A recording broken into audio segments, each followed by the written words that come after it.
പാഠം 282. ഭിന്നിപ്പിച്ച് ഭരിക്കൽ. ഇന്ന് നടക്കും തോന്നില്ല. കളക്ടർ റിപ്പോർട്ട് വെച്ചിരിക്കുന്നത് ഇന്നാ. തഹസിൽദാരുടെ റിപ്പോർട്ട് ഇന്ന് തന്നെ കൊടുക്കണമെന്ന് കഴിഞ്ഞ മാസം പറഞ്ഞതാ. എത്ര വേദിച്ചിട്ടും കാര്യമില്ല സാർ. ഞങ്ങളാകെ 4 പേരല്ലേ ഉള്ളൂ. കഴിഞ്ഞ ആഴ്ച കളക്ടർ വിളിച്ചു പറഞ്ഞു വില്ലേജിന്റെ പുറമ്പോക്ക് ഭൂമി അളന്ന് തിട്ടപ്പെടുത്തി റിപ്പോർട്ട് എഴുതി കളക്ടർക്ക് എത്തിക്കണമെന്ന്. തന്നിരിക്കുന്ന സമയം കൃത്യം ഇന്നു വരെ. എനിക്കൊരു പട്ടുസാരി വാങ്ങി തരാമെങ്കിൽ ഐഡിയ പറഞ്ഞുതരാം സാറേ. ഇതിനു വേണ്ടി സാർ 5000 രൂപയല്ല 5ന്റെ പൈസ മുടക്കേണ്ട കാര്യമില്ല. പ്രശ്നം ഞാൻ തീർത്തുതരാം സാറേ. എങ്ങനെ? സാറേ, ഇതൊരല്പം ബുദ്ധി പ്രയോഗിച്ചാൽ പരിഹരിക്കാവുന്ന കാര്യമുള്ളൂ. ഞാൻ പറഞ്ഞൊരു ഐഡിയ പണ്ടത്തെ ബ്രിട്ടീഷുകാരുടെ തന്ത്രമാണ് നമ്മൾ ഇവിടെ പ്രയോഗിക്കേണ്ടത്. ഭിന്നിപ്പിച്ചു ഭരിക്കുക. ലക്ഷ്യം മാർഗത്തെ സാധൂകരിക്കും എന്നാണ് ശാസ്ത്രം. എന്റെ ലക്ഷ്യം ശുദ്ധമാണ്. അതുകൊണ്ട് മാർഗം മോശമായാലും കുഴപ്പമില്ല. അപ്പോ ഞാനുണ്ടാക്കിയ ഐഡിയ അത് നീ പുഴുങ്ങി തിന്നോ.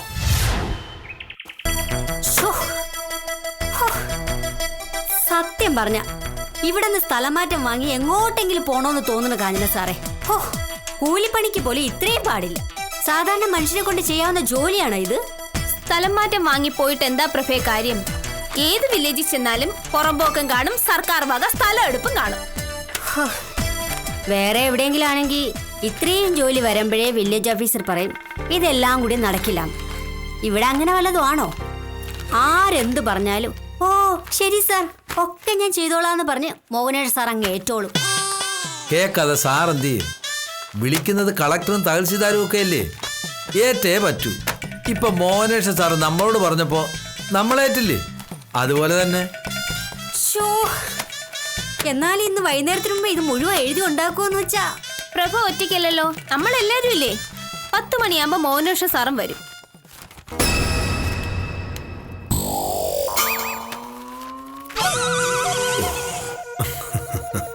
എന്തായി? സ്വയംപ്രഭയും കാഞ്ചനയും ശിശുപാലനും എല്ലാം പതിവിൽ കവിഞ്ഞ ശുഷ്കാന്തിയോടെ ജോലി ചെയ്യുകയാണല്ലോ. ഇത് തീർക്കണ്ടേ സാർ? വേണം. നിങ്ങളുടെ ഈ ആത്മാർത്ഥതയാണ് എന്റെ ശക്തി. നിങ്ങളെപ്പോലുള്ള ആളുകൾ എന്റെ കൂടെ ജോലി ചെയ്യുന്നത് കൊണ്ടാണ് കളക്ടറോ തഹസിൽദാരോ എന്തെങ്കിലുമൊക്കെ പറഞ്ഞാൽ ഉടനെ ഞാനത് ഏറ്റുപിടിക്കുന്നത്. ഐകമത്യം മഹാബലം എന്നാണല്ലോ പ്രമാണം. നമ്മളെല്ലാവരും കൂടുമ്പോ ഒരു കാര്യം പെട്ടെന്ന് നടക്കും. ആള് കൂടിയാ പാമ്പ് ചാവില്ലെന്നും പറയാറുണ്ട്. കൂടണ്ട. ആളുകൾക്ക് പാമ്പിനെ കൊല്ലാനറിയാമെങ്കിൽ പാമ്പ് ചാവും. പക്ഷേ നിങ്ങൾ അങ്ങനല്ലല്ലോ. സമർത്ഥരല്ലേ? സമർത്ഥർ. ഇത് സാറിന്റെ നമ്പരാ നമ്മളെ ഒതുക്കാൻ. ശിശുപാലൻ ചായ കുടിക്കാൻ പോകുമ്പോ എനിക്കൂടെ ഒരു ചായ വാങ്ങിക്കോളൂ.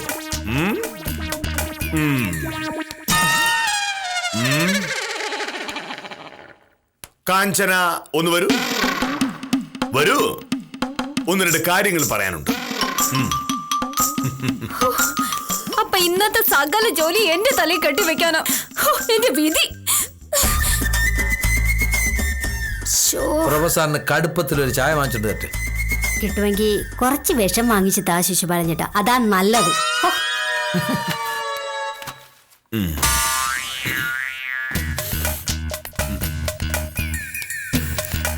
സാർ.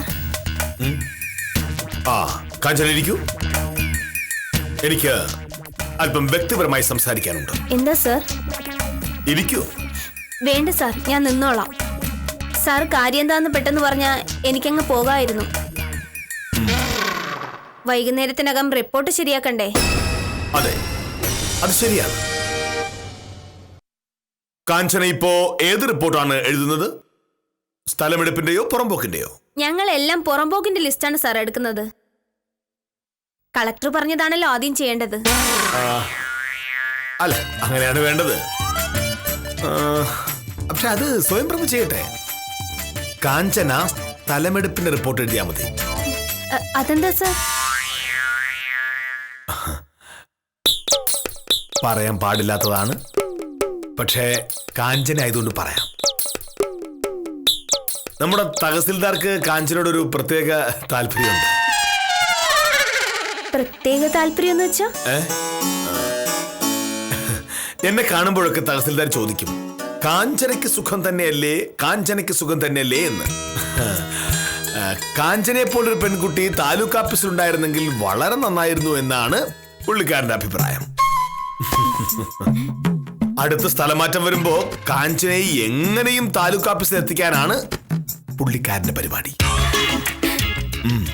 ആണോ? ഒരു തഹസിൽദാരുടെ സ്വന്തം ആളാണെന്ന് പറഞ്ഞാൽ നമ്മുടെ ഡിപ്പാർട്ട്മെന്റിൽ അതൊരു അഭിമാനമുള്ള കാര്യമല്ലേ? പറഞ്ഞു വരുമ്പോ വില്ലേജ് ഓഫീസറായ എന്നോട് പോലും പുള്ളിക്കാരന് അത്രയ്ക്ക് താല്പര്യമില്ല. ഞാനിപ്പോ എന്താ സാർ വേണ്ടത്?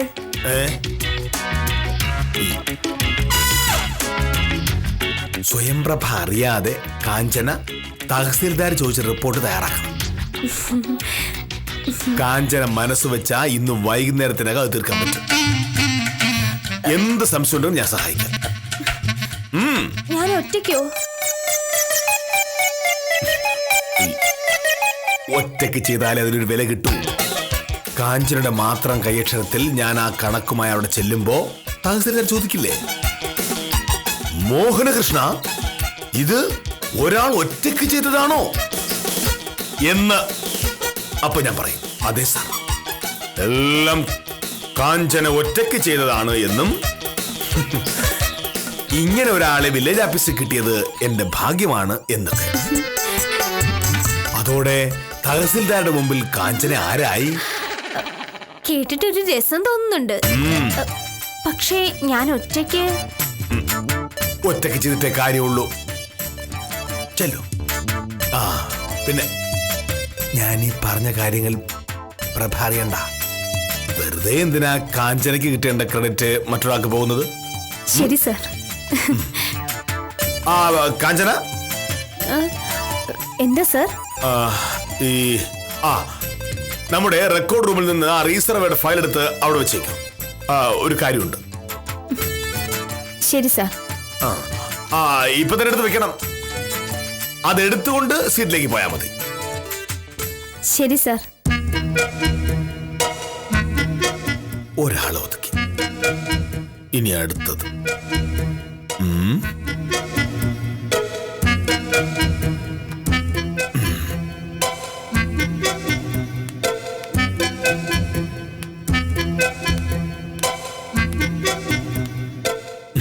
ഇരിക്കും.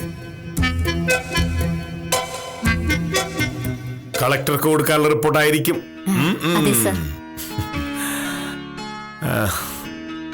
പിന്നെ ഞാനൊരു കാര്യം പറഞ്ഞാൽ പ്രഭ വേറൊന്നും വിചാരിക്കരുത്. എന്തോ എനിക്ക് പ്രഭയുടെ കാര്യത്തിൽ ഒരു പ്രത്യേക താല്പര്യമുണ്ട്. ഈശ്വര, എന്നിട്ട് സാറത് എന്നോട് ഇതുവരെ പറഞ്ഞില്ലല്ലോ. പ്രഭ വിചാരിക്കുന്ന പോലെ താല്പര്യമല്ല. ഒരു കീഴുദ്യോഗസ്ഥ എന്ന നിലയിൽ ഞാൻ പ്രഭയിൽ ഒരു ഭാവി കാണുന്നുണ്ട്. കളക്ടർക്ക് എനിക്കുള്ള സ്വാധീനം പ്രഭയ്ക്ക് അറിയാലോ. ഞാൻ എന്തു പറഞ്ഞാലും കളക്ടർക്ക് വിശ്വാസമാണ്. കഴിഞ്ഞ ദിവസം ഞാൻ പറഞ്ഞു, എന്റെ ഓഫീസിലെ സ്വയംപ്രഭയെ സമ്മതിക്കണം സാറെന്ന്. കഠിനാധ്വാനിയാണ്, ഇങ്ങനൊരു പെൺകുട്ടി റവന്യൂ വകുപ്പിൽ ഉണ്ടാകില്ല എന്നൊക്കെ. പക്ഷേ കളക്ടർക്ക് അത്ര വിശ്വാസം വന്നില്ല. അല്ല, അങ്ങനെ വിശ്വാസം വരില്ലല്ലോ. സ്വയംപ്രഭയുടെ ജോലിയിലുള്ള സാമർത്ഥ്യത്തെ പറ്റി പുള്ളിക്കാരൻ എങ്ങനെ അറിയാൻ പറ്റും?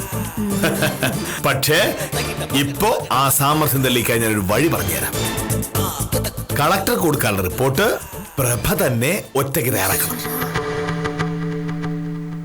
കാഞ്ചന വേറെ എന്തെങ്കിലുമൊക്കെ ചെയ്യട്ടെ. ഞാൻ കൂടാമെന്ന് കാഞ്ചനയോ ശിശുപാലനോ പറഞ്ഞാലും സമ്മതിക്കരുത്. മുഴുവനും പ്രഭയുടെ കൈക്ഷരത്തിലായിരിക്കും. ഞാൻ ഒറ്റയ്ക്ക് വിചാരിച്ച തീരില്ല സാർ. പ്രഭ വിചാരിച്ചാൽ തീരും. പക്ഷെ വിചാരിക്കണം. എന്താ, വെറുതെ അല്ല. ഇന്ന് ആ റിപ്പോർട്ട് കളക്ടറുടെ മേശപ്പുറത്തെത്തുമ്പോ പ്രഭയുടെ ജാതകം മാറുകയല്ലേ. കളക്ടർക്ക് ഒരാളെ ഇഷ്ടപ്പെട്ടാൽ പിന്നെ റവന്യൂ വകുപ്പിൽ പ്രഭ ആരാ? അയ്യോ, അപ്പൊ ശരി, എല്ലാം ഞാൻ പറഞ്ഞ പോലെ നടക്കട്ടെ.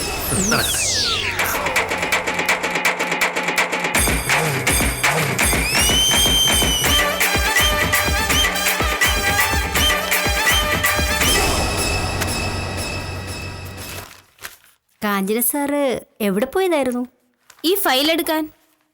റിസർവേഡയാ. ഇത് ഇനി എന്തിനാണോ എന്തോ. കാഞ്ഞന സാറ് ഇപ്പൊ എഴുതുന്ന റിപ്പോർട്ട് ഏതാ? കളക്ടറുടെ റിപ്പോർട്ട് എഴുതാന്നാ കരുതിയത്. പക്ഷേ അത് ഭയങ്കര എളുപ്പമല്ലേ. അത് പ്രഭ എഴുതിക്കോ. ഞാനത് പറയാൻ തുടങ്ങുകയായിരുന്നു. രണ്ടുപേരും കൂടെ എഴുതിയ ശിശുപാലൻ ചേട്ടൻ പറഞ്ഞതുപോലെ ആളുകൂടിയ പാമ്പ് ചാവില്ലല്ലോ. കളക്ടർക്കുള്ള റിപ്പോർട്ട് ഞാൻ എഴുതിക്കോളാം. സാർ ചായ. ശിശുപാലൻ ചായ കുടിച്ചോ? ഓ സർ. പകലൊക്കെ ചായ കുടിക്കണമല്ലോ.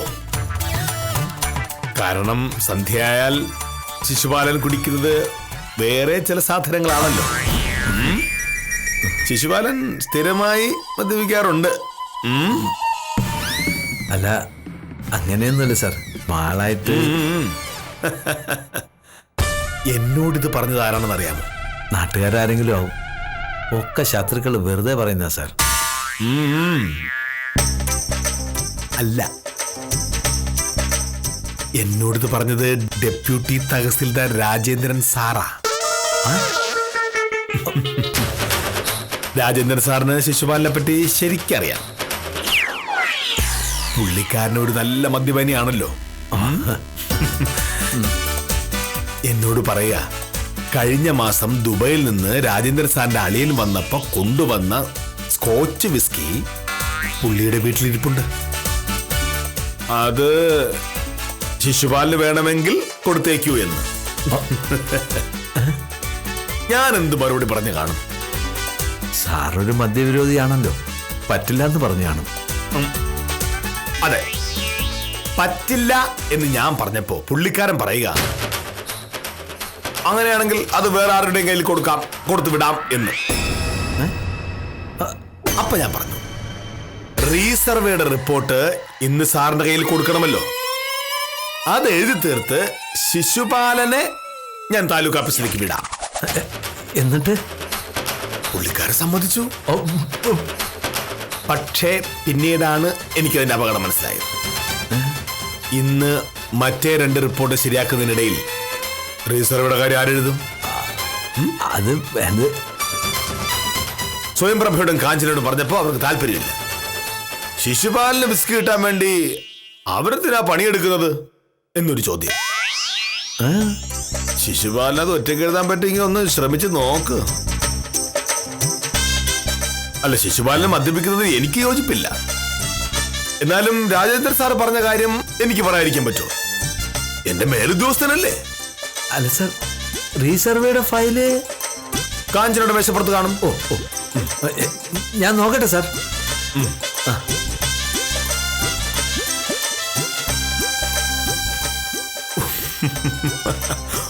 ഉത്തമന്റെ ഐഡിയ കൊള്ളാം. ഒരു വെടിക്ക് 3 പക്ഷി.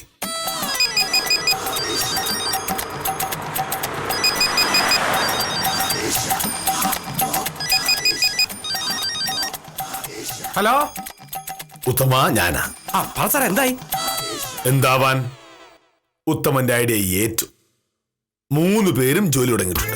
ഇതാണ് സാറേ ഞാൻ പറയുന്നത്. ഇത്തരം കാര്യങ്ങളിലും വില്ലേജ് ഓഫീസറുടെ ബുദ്ധി കൊണ്ട് ഒരു കാര്യമില്ലെന്ന്. സാറ് നോക്കിയോ, ഇന്ന് വൈകുന്നേരം ആവണ്ട, ഉച്ചയ്ക്ക് 1 മണിയാവുമ്പോ 3 റിപ്പോർട്ട് സാറിന്റെ മേശപ്പുറത്തിരിക്കും.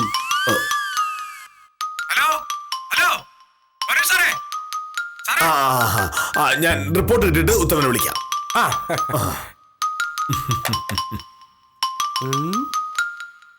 ഈ വകയിൽ മോഹനേഷ് സാറിനെ കൊണ്ട് എന്തെങ്കിലും കാര്യം സാധിച്ചെടുക്കണം.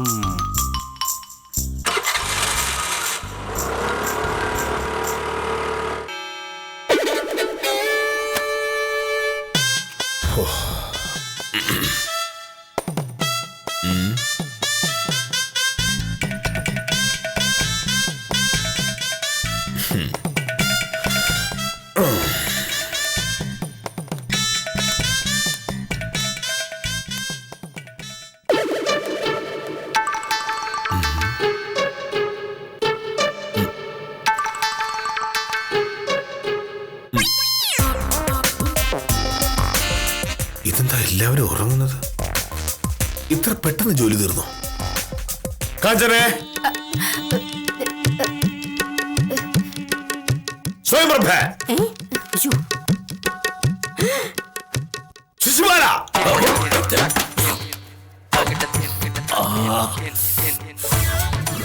ഇതൊരു ആഫീസല്ലേ? ഇവിടെ ഇരുന്ന് ഇങ്ങനെ ഉറങ്ങാന്ന് വെച്ചാല് പറയൂ.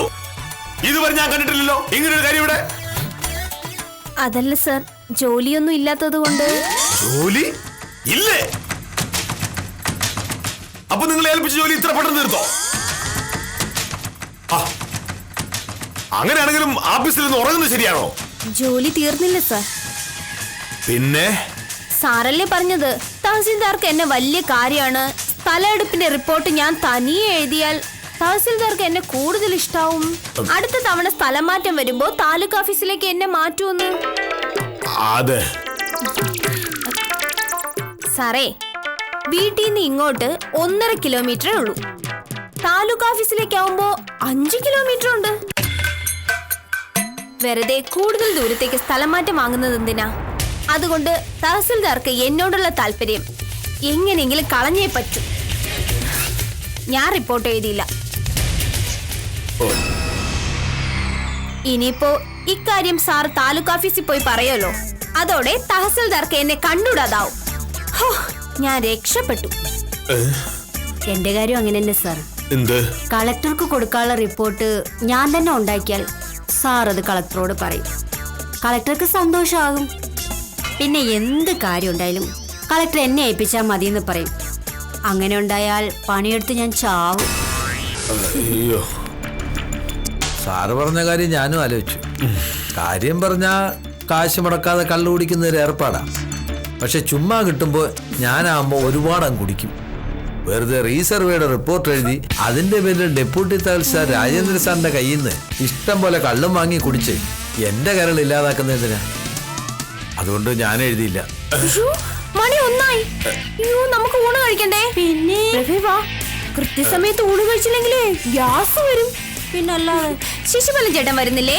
പിന്നെ ഒന്നാമത് എനിക്ക് ഷുഗർ ഉണ്ട്. നേരം തെറ്റി ഭക്ഷണം കഴിച്ച് വെറുതെ തലയിറങ്ങി വീഴുന്ന എന്തിനാ? എന്നാ വാ. അത് മാത്രമല്ല, ഇപ്പൊ പോയ കിഷൻകുട്ടിയുടെ കടന്ന് ചൂടായിട്ട് കഴിക്കുകയും ചെയ്യാം.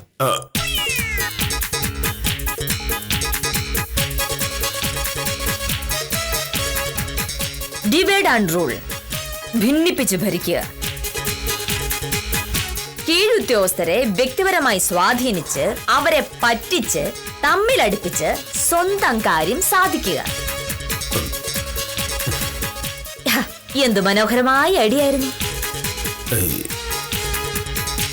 തൊഴിലാളികൾ സംഘടിച്ച് ശക്തരാവുന്ന കാലത്ത് ഒരു തൊഴിലാളി സംഘടനയിൽ അംഗമായ വില്ലേജ് ഓഫീസർ തന്നെ തൊഴിലാളികളെ തമ്മിൽ തല്ലിക്കുക. കൊള്ളാം. പക്ഷേ തൊഴിലാളികൾക്ക് ബുദ്ധിയുള്ളത് കൊണ്ട് അവർ തമ്മിൽ തല്ലില്ല. പകരം കൂടുതൽ സംഘടിച്ചു. പണ്ട് ബ്രിട്ടീഷുകാർക്ക് ഇത് തന്നെയാണ് പറ്റിയത്. ഭിന്നിപ്പിക്കുവാൻ ഒരുപാട് നോക്കിയിട്ടും ഇന്ത്യക്കാർ ഭിന്നിക്കാതിരുന്നപ്പോൾ സായിപ്പ് പെട്ടിയും കിടക്കയെടുത്ത് സ്ഥലം വിട്ടു. അനുഭവത്തിൽ നിന്നും ചരിത്രത്തിൽ നിന്നും പഠിക്കാതിരുന്നാൽ ഇങ്ങനെ ഇരിക്കും. പറയുമ്പോ കടുത്ത ഗാന്ധിയനാണ്. മദ്യം കൈകൊണ്ട് പോലും തൊടില്ല. മദ്യപാനികളുമായി സൗഹൃദമില്ല. മദ്യമെന്ന് കേട്ടാലേ ചതുർത്ഥിയാണ്. പക്ഷേ ശിശുപാലൻ ചേട്ടന്റെ കള്ളുകൂടി ശീലം ചൂഷണം ചെയ്യാൻ നോക്കി. അതെന്ത് ഗാന്ധിസമാണ്? തന്റെ 78 വർഷത്തെ ജീവിതത്തിൽ ആകെ ഒരിക്കൽ മാത്രമേ കള്ളം പറഞ്ഞിട്ടുള്ളൂ എന്ന് ഗാന്ധിജി പറഞ്ഞിട്ടുണ്ട്. അതും 10 വയസ്സ് പ്രായമുള്ളപ്പോ. ആ ഗാന്ധിയുടെ ശിഷ്യനാണ് സഹപ്രവർത്തകരായ 2 സ്ത്രീകളോട് കടിച്ചാൽ പൊട്ടാത്ത നുണ പറഞ്ഞത്. അതിന്റെ ന്യായവും ലക്ഷ്യം മാർഗത്തെ സാധൂകരിക്കുമെന്നുള്ള പ്രമാണവും. ലക്ഷ്യം യാതൊരു തരത്തിലും മാർഗത്തെ സാധൂകരിക്കുന്നില്ലെന്നും ലക്ഷ്യം പോലെ തന്നെ ശുദ്ധമായിരിക്കണം മാർഗമെന്നും ഗാന്ധിജി പറഞ്ഞിട്ടുണ്ട്.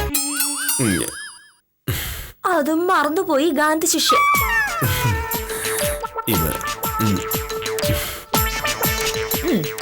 അതൊക്കെ പോട്ടെ, കളക്ടറും തഹസിൽദാരും ഡെപ്യൂട്ടി തഹസിൽദാരും എന്തു പറഞ്ഞു?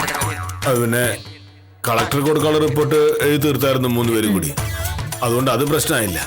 തഹസിൽദാരുടെ കാര്യം ഞാൻ തഹസിൽദാരെ വിളിച്ച് കാര്യം പറഞ്ഞു. അപ്പൊ പുള്ളിക്കാരൻ പറയാ നാളെ മതിയെന്ന്.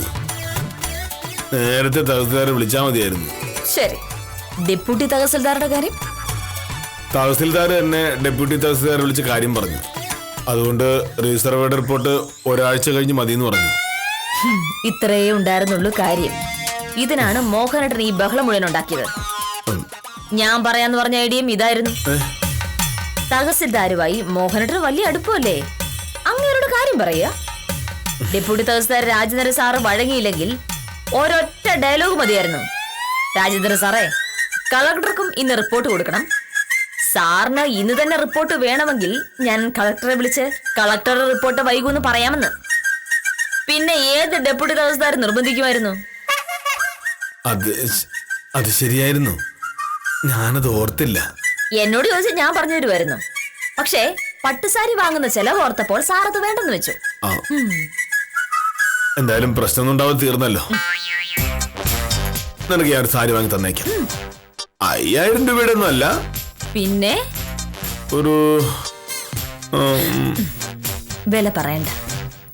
മോഹനേട്ടൻ എന്തു വാങ്ങിച്ചു തന്നാലും അതെനിക്ക് 1 കോടി രൂപ വിലമതിക്കുന്നതല്ലേ. ഒരാൾ ഗാന്ധിയനാണെന്ന് അവകാശപ്പെടുകയും ഒക്കെ ചെയ്യുകയും ചെയ്യുന്നത് വിരോധാഭാസമായി തോന്നാം. സാരമില്ല, മോഹനകൃഷ്ണനല്ലേ എന്ന് പറഞ്ഞ് ഇതുകൂടി വിട്ടുകളയുന്നതാണ് ഉത്തമം. മോഹനകൃഷ്ണന്റെ ഭിന്നിപ്പിച്ചു ഭരിക്കൽ പച്ച തൊടാതെ പോയ നിലയ്ക്ക് ഈ കഥ ഇവിടെ നിർത്തി ഇന്നത്തേക്ക് വിടാം. കാര്യം നിസാരം തുടരുന്നു.